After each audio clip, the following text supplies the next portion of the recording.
میں نے پیچھے ذکر کیا تھا ایک نظم میں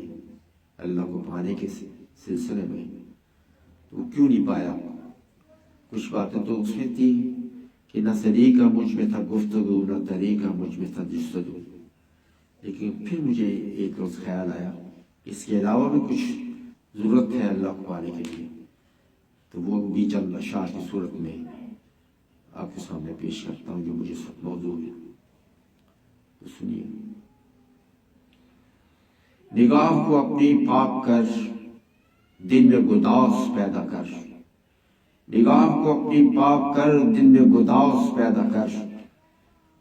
عشق کی آگ میں کود کر جلوہ نو بہار کر، نگاہ کو اپنی پاک کر، دل میں گداز پیدا کر، عشق کی آگ میں کود کر جلوہ نو بہار کر، عشق یہی ہے جلوہ کر، عشق یہی ہے جلوہ کر، مہک اٹھی ہے بستیاں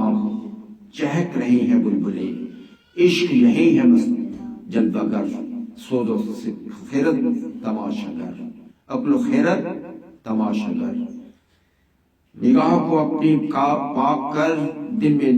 گداز پیدا کر، عشق کی آگ میں کود کر جلوہ نو بہار کر، مہک اٹھی ہیں بستیاں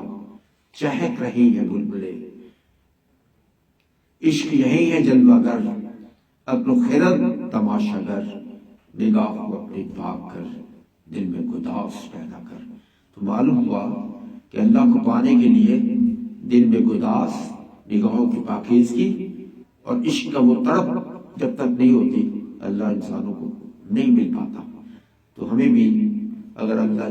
کو چاہتے کہ ہمیں وہ ملے تو اس کے لیے ایک ہے کہ اپنی نگاہوں میں پاکیزگی پیدا کریں، عشق کی وہ تڑپ پیدا کریں، اور سود و گداز کی وہ تڑپ پیدا کریں سود و گداز میں، تاکہ اللہ جو ہے نا آپ کے سامنے موجود ہو۔